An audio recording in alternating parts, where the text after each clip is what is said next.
Ay, good morning. Nakamiss yata tayo mga podcast Pero, nakakatamad kasi naman nakarang araw. Pero ngayon, umulan na naman. Tapos mag-ride na naman sa weekend. Umuulan na naman. Putikan na naman. Pero, sabihin ko sa inyo yung mga news, no? Ito, naayos natin. Ito, tignan nyo Ito yung ginagamit kong pag shoot ako sa mga cosplay, tsaka sa Marilake, no? Tinamad lang ako kasi nasira yung film niya. Tignan mo, meron na. Oh. Di ba? Meron na siya ngayon. Oh, see? Oh, di ba? Naayos na. Ano lang siya? Film. Bale, yung polarizer film. Ano siya? 50 pesos. Ang dami ko nga binili kasi yung una kong binili from China pa, tagal dumating. Di 50 pesos lang naman, kumontak pa ako ng isa pang company, 50 pesos din. Dito sa may Bulacan, ayun. Tapos, isa naman sa Paranaque, bali 150 lang lahat. Oh. Tignan mo ganito itsura niya. Oh. Hindi siya sakto, may sobra siya. Oh, di ba? Ito yung galing China. Dalawa nito. Ibig sabihin kalahati lang yung nagamit ko kasi maliit lang yung LCD ng camera. Ito yung galing sa Bulacan, oh. Dalawa, oh. Ito naman yung galing sa Paranaque, oh. Lahat yan 50 pesos lang, dalawa. Lahat sila pare-parehas kasi tinesting ko eh.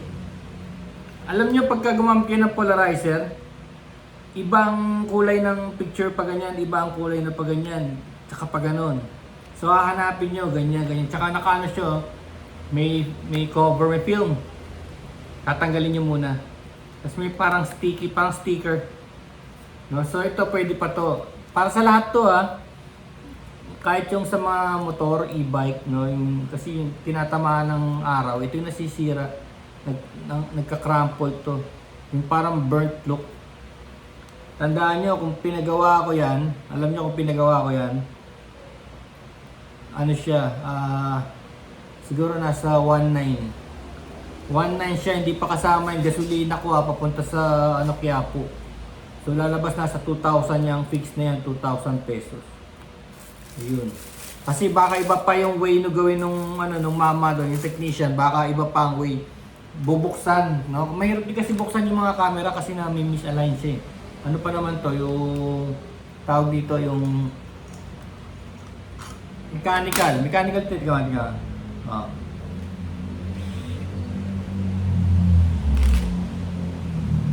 Kaya lang autofocus na. Tapos dito ko nilalagay yung phone ko para sabay siya, may video, tapos may picture. Tapos siya, 1,700 shots siya. 1,700 shots sa iisang SD, no? Kaya may extra battery ako eh. May extra battery, bumili rin ako. Pero parang mahina na rin.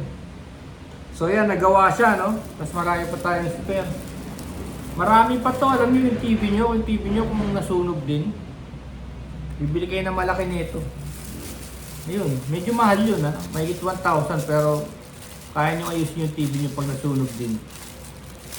Tapos yun, ni YouTube ko lang to. Ni YouTube kasi dito ako dumaan hindi ko binuksan ito. Tinanggal ko lang to. Tinanggal ko to, tapos may isa pang film. Yan, di ko binuksan siya. Dito lang ako, naka-access ako. So yun, naisip ko lang yun. Hindi yun tinuturo sa YouTube. Kasi sa YouTube, gusto nang sa YouTube, buksan mo siya. Buksan dito. 1, 2, 3, 4, 5, 6, 7, 8. Buksan. Tapos may tatanggalin kang mga ribbon wire. Ang hirap-hirap tanggalin nun. Ribbon wire, 3. No? Kasi ang gusto nilang recommenda dyan, palitan mo yung buong screen, yung LCD, which is 900. 2 beses na ako umorder from China, hindi dumating. Na-cancel lang, nag-auto-cancel. Kaya gumawa na ako ng paraan. Kasi ang problema gusto ko naman talaga yung mga tambay-tambay, mga shooting, maninit. Kasi nga ito, ginamit ko to sa Australia. Nag-shooting ako sa Australia, Singapore. Ginamit ko to. Talagang kitang-kita mo talaga yung Yung mukha ng ibon, kitang-kita mo talaga. Oh. Tapos, doon kasi sa Australia, ganito pala yun eh. Pag sa Australia, Singapore, hindi mo pwedeng saktan yung mga hayop. Mga first world country. Hindi kagaya sa atin, di ba? Pag may nakita pusa, sinisipa, no? Hinahampas. No? Pag, parang trip lang, no? Kala nila wala silang karapatan, mga tao dito sa atin. Ayun, doon bawal. Kaya ganun pala yung pagka pinagbabawal na saktan yung mga hayop, malalakas ang loob. Alam mo pag nagpipiknik kami dun sa Singapore at sa Australia, yung mga ibon po lumalapit sa amin, mayayabang. Tapos alam mo may bag ka na ganyan, tapos may pagkain, bubuksan nila to, yung bag, kakalkalin nila tapos kukunin nila yung pagkain. Wala silang pakialam, wala silang takot. Kasi nga alam nila na hindi sila sasaktan, wala pang nagtangkang manakit sa kanila kasi ang daming CCTV. Sa isang poste na CCTV, 16 binilang ko. 16 Sa isang poste bawat ilang metro meron na naman, 16 na naman. Kaya wala kang kawala talaga pag meron kang sinaktan ng mga animals doon. Kahit na siguro, yung bumunot ka ng mga halaman sa public place o kaya nagkalat ka, o kaya dumura ka, ganun. O kaya ano pa ba, nag-ingay ka, nag-vandalize, ay yari ka talaga doon. Iba talaga, dapat ganun din sa atin eh. Yung mga yayantukin ka talaga sa Singapore, nako grabe sa Singapore, pati yung mga magdala ka ng lighter sa train, ay yari ka, ang laki ng fine. Ang fine siguro nasa excuse me, 2,500 Singapore dollar. Narinig niyo ako, 2,500. Sa lighter lang yun ha. Tapos another 2,500 sa Yossi. Kaya pag iingot-ingot ka doon, yari ka talaga. Para bang sinasabi nila sa Singapore ngayon ang una at huling pagkakataon mo magkasala at maging tanga. Dapat ganun sa atin eh. Kasi dito sa atin parang investment yung katangahan eh. Parang sinasagad eh. Para bang, malay ko ba? Di ba? May tayo sa ganun, di ba? Malay ko ba? Yabang pa eh, no? Bawal magkalat dyan. Malay ko ba? Di ba? Ganyang pambanat, mayayabang pa eh. Ngayon, araw-araw, dito sa tapat namin, araw-araw. At hindi pala neto, kaya pala araw-araw may kalat dito sa tapat ng gallery. Yung mga empleyado dyan sa factory sa tapat, 5:30 pala pasok nila. Kaya mga 4:30 ng madaling araw nandyan na sila sa gate ko. Kasi yung gate ko may hagdan eh. Nakaupo na sila dyan. At yung iba nakaupo na sa humps nung driveway. Tapos pag gising mo sa umaga, dyan na yung mga kape, coffee cup, yung mga bote ng Sting, no? Balat ng candy, chippy, biscuit, nandyan na, iwan nila lahat. Yun ang typical na Pinoy. Minsan nakakasawa na, papagod ka na talaga. Mapapailing-iling ka na lang, ba't nagkaganon? Suko na ako. Ganun lang talaga siguro tayo. Kasi, kasalanan din kasi ng sistema natin. Diba sa atin parang napakahirap makapag-aral.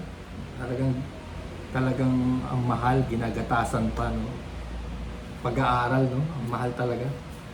Libo-libo kaya iba hindi na nag-aaral. Marami akong kilala, middle class na, hindi na rin tumutuloy. Saka yung mga kaibigan ko sa call center, hindi na rin makatuloy sa college mo ngayon. Ando na lang, sa call center na lang, hanggang senior high lang sila. Hindi na talaga pinayagan ng society natin na makapag-aral sila. Tapos, parang iba gusto na mahihina ulo ng mga Pilipino para sila manatiling mayaman. Yun ang mga Pilipino, manatiling mahirap. Di ba, mahirap ang magulang, mahirap na rin yung mga anak. Kung ang magulang di nag-aaral, yung anak niya hindi rin nag-aaral, tapos yung apo niya hindi rin mag-aaral. Di ba? Sasabihin na naman, dadaanin na naman sa diskarte. Diskarte lang yan, racket, no? Alam niyo yung racket, may negative connotation yun, totoo lang. Pag sinabing racket, no, tandaan nyo, yung sinasabi nila, yung whatever it takes, maski anong means, ganun yun. Hindi yung porque racket, puro positive. Alam ko may mga taong maraming trabaho. Kagaya ko, di ba? Kumukuha ko ng virtual assistant jobs, nag-email support ako dito sa gallery mismo. Tapos nagbabantay ako ng gallery. Tapos yun, may rental pa, ganun. So, multiple jobs din. Pero yung iba, kilala ko talaga, whatever it takes, no? Kaya ang daming ano yan, yung sinasabi nilang yung mga, sabi nga nila, yung mga teenage pregnancy. Diba? Kasi, talagang gusto nila yung madaling paraan, yung mabibili nila yung gusto nila. Alam mo naman mga ano ngayon, minsan, wala nang trabaho yung mga Pilipino, bumibili pa ng mga mamahaling gamit, no? Kahit utang. Mga iPhone na yan, no? MacBook, no? Talagang gusto pang makisabay. Yun ang, tas nagugulat nga ako, alam mo, totoo, magkano yung cellphone? 50,000? 60,000? Diyos ko po, yung cellphone, kapantay ng motor, pero hindi ko mawari yun. Kasi sa totoo lang, karamihan ng gamit ko, puro binigay lang, puro sponsored. Nakikita nyo yung mga gamit ko, puro bigay lang yan. Maski yung mga gear ko. Ito yung mga bag na ganito, ang dami yung ganito, yung mga jacket, mga low pro yan. Puro bigay lang yan. Tsaka yun, nananatili lang akong payat. Hindi ako payat. Overweight na rin ako. Kaya lang ako pinakamaliit sa mga barkada, sa pamilya. Kaya yung pinaglumaan nilang damit na pupunta sa akin. So hindi ko na rin problema yung damit. Mahal din yun. No? So yun, tuwan-tuwa ako, nagawa ko to. Siyempre, masaya din ako kasi nakatipid, no? Nakatipid din ako. Dahil mahal din, di ba? Saklap nun. Tsaka, alam niyo, pag binuksan to ng technician sa Quiapo, hindi ka siguradong may babalik niya ng tama. Maraming gano'n. Lalong nasisira. Ano na to hindi ko naman masyadong iniingatan kasi 2009 na to. Hindi ko na alam kung ilang libo na nakuha nito, baka 10,000 shots na. Pero hindi pa to nabubuksan. Mechanical to, ang shutter nito. Hindi yung kagaya ng lumalabas ngayon na electronic na. Yung mirroring, ito hindi. Luma to, kaya pagka ito nag-shoot, parang merong bakal. Mga ganun. Ito pa bago, oh. Tingnan mo, ang layo ko sa computer, oh. Charan! Ang layo ko. Pinlano ko talaga ito, eh. Wireless. Wireless yan. At ito, wireless. Pwede akong mula dito malayo. Sakit sa mata dun, eh. Pero maganda dun, pag nagtatrabaho ko talaga, makikita mo talaga, email talaga. Malapit. Kaya pag naumay ka na, pwede kang lumayo, no? Pwede kang lumayo dito. Tapos, ito, sinabi sa inyo, malakas na sound system to. 900 lang ito, dalawang mic. Yan. Malakas to, tignan niya. Ayan ah. Dalawang mic. Music. Ayan. FN mode. Bluetooth mode. Check. Diba? 1, 2, 3, 4, 1. Tingnan. Hello.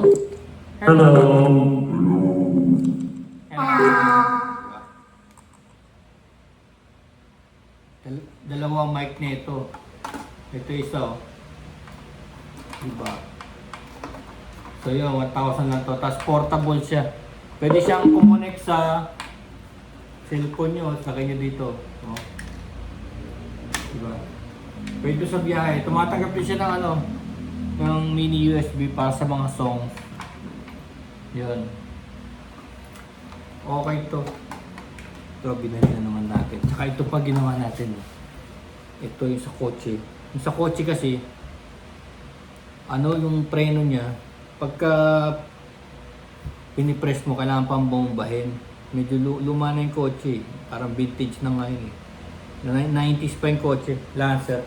So ito, dapat 2.6 to. Pinabibili yung buong shaft ng master. Alam niyo yung master? Kung saan kayo tumatapak, di ba? Yung tumatapak kayo mismo sa kotse niyo, sa gitna, di ba? Brakes, yung marunong mag-drive dyan. Yung mismong tube, yung main tube na nagpa-pump para pumunta lahat yung fluid sa lahat ng 4 na gulong. No? Doon siya para mag-brake lahat. May master. Kailangan pala pinapalitan to. Ito yun, oh. Nabili ko to, oh. This is 350. Meron siyang goma, oh. Ayan, oh. Para siyang pump, oh. Papump niya yung hangin na ganun. Ngayon, dalawa to. Ganyan siya, oh. Ganyan siya, oh. Yan. Pagka pinump mo yung, pagka inapakan mo yung preno, gaganon siya, oh. Gaganon. Pareha silang may rubber. Ngayon, siya yung magtutulak ng fluid para i-press yung mga caliper, di ba? Pero, pag press niya na ganon, ito din yung magbabalik. Ito rin. Ngayon, yun, pag binili mo yun, alam mo kung magkano yun? 2.6 plus 2,000 sa repair. Kasi 500 isa pagbukas ng bawat gulong, iapat yun, 2,000. Tapos yung part, 2.6. Kasi gusto nila, pagka ganyan nakatagal yung kotse, palitan na yung buong system, no? Hindi lang yung loob. Yun. Ako, try ko palitan yung loob. So, lumalabas yan, 350 pesos lang. Ako na rin gumawa ni YouTube ko rin. So, magkano natipid ko? 350 pesos, no? Nakatipid ako ng 4.6 dun sa car. Tapos dito, di ba? Nakatipid din ako. Yun lang. YouTube lang. Totoo pala yun. But may pakinabang ang YouTube talaga. Kaya kahit na yung mga nagsasawang mga creator, nagsasawa kayo dahil minsan mukha tayong pera. No? Kung may na ang kitaan, mag-post pa rin kayo para maka-encourage ng ibang tao. Tsaka yung kagaya niya, no? Magbalik naman tayo ng karunungan, di ba? Tinuturuan nila tayo, magbalik naman tayo. Huwag na nating isipin pinagsasamantalahan tayo ng mga YouTube na yan, Facebook, Instagram, no? Tayong post ng post, sila nakikinabang. Paano ko nasabi yun? Meron na silang ad-free. Diba, kukuha sila ng subscription, yung family, ganyan, ad-free. Hindi na tayo kasama ron Tayo yung creator, tas diretso na sa YouTube yung kitaan. Sakla pa na. Pero gano'n lang, balik na lang natin sa community yung mga yung mga nangyayari. Kagaya na sinabi ko sa inyo, ano ba to? Ito, binigay din to. Ito lang binili ko. Ito. Ay! Sira po. 150. Ganda, no? 150 lang. Ako, baka sira na, nahulog eh. Ba? Ayos pa. Okay. Dun sa ating sa riding naman yan, kasi nakatambay tayo lagi ron sa coffee outside Pasco Street. Yun, may plano yata sila. May tumambay din daw doon na hindi ako tumatambay kasi gabi na eh. May tumambay din daw doon na parang tatrabaho sa isang company na energy drink. Hindi ko pa i-detalye pero yung nasabi eh. Tapos pwede ka daw manghiram ng mga gears, mga sasakyan ng energy drink na yun.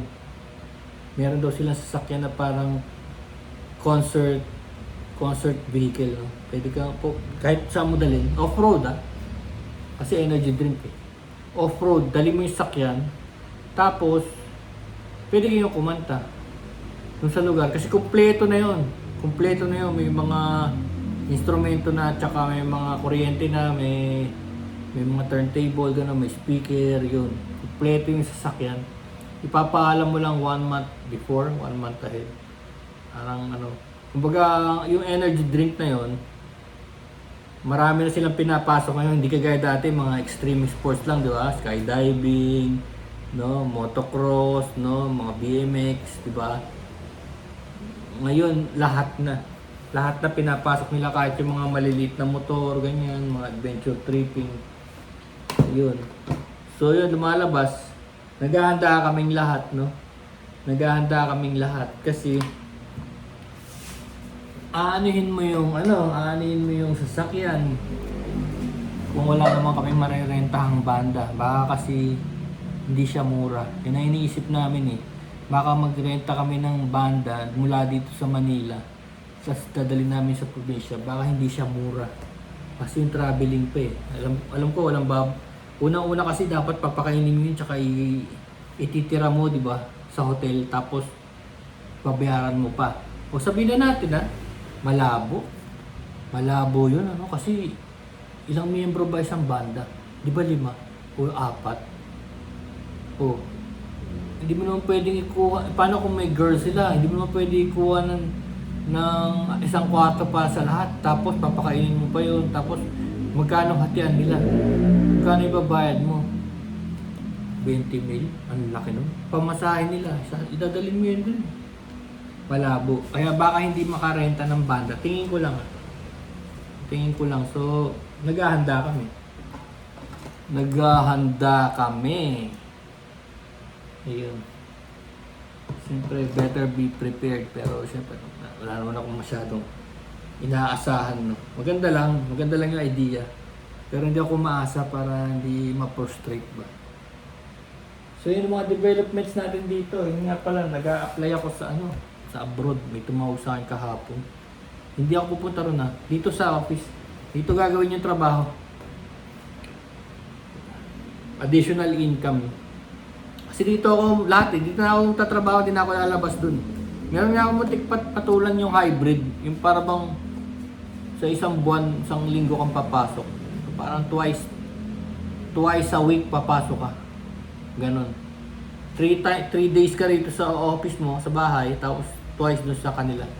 Parang yun lang siguro ang araw ng meeting, ganon. Pero tutusin lang, 18 months ako sa BPO, kaya naman talaga sa bahay yung mga pinagagawa nila. Kaya sa bahay. Tapos yung nagsasabi na security, nasa tao yun. Alam nyo kung talagang mandurugas yung kita mo naman, nangyayari sa lipunan natin, di ba? Pag mandurugas talaga, wala kang magagawa, mandudugas talaga. Sa unang araw na pinaupo mo, maraming Pilipinong ganyan. Wala tayong masyadong principle, puro puro mabilisang pera. Yun ang ating skills, no? Tsaka, yun ang tinuro sa atin eh. Tinuro sa atin na yumamang kagad. Di ba yan turo sa atin eh? Doktor ka anak, para yumaman tayo kagad. Mag-abogado ka para yumaman tayo kagad. Hindi siya sabi mag-abogado ka para makapagsilbi ka sa mga lipunan. O mag-doktor ka para makapagsilbi sa lipunan. Unti mo nga pare yun eh.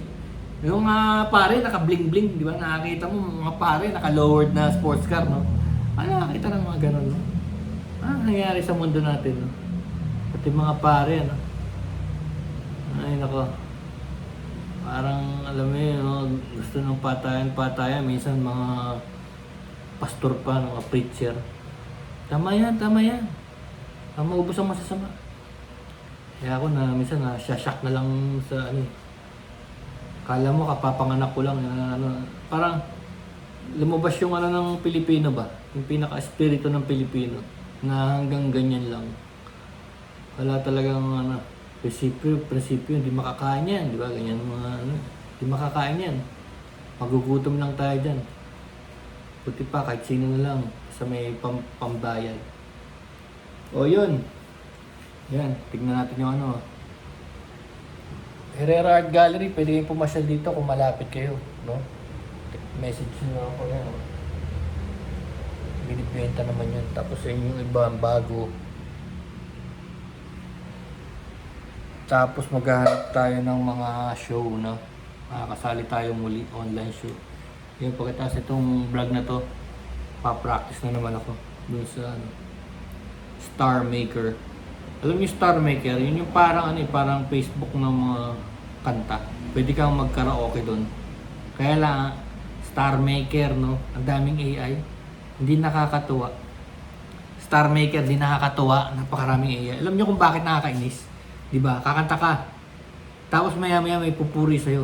Hindi totoong tao. Hindi totoong tao. Pupurihin ka, napakaraming tao. Siguro mga 5. Ang galing mo. Kakainis kasi paano tayo bata? Pinapaasa tayo na magaling, di ba? Halos po sila ganun. Hindi maganda mula nung nabuo yung Star Maker na yan, ganun na yung style nila, akala nila maganda yun, no? Balik nyo na sa tunay na tao. Maganda pa yung Kung may pupuri, may pupuri. Hindi yung pupurihin ka ng AI.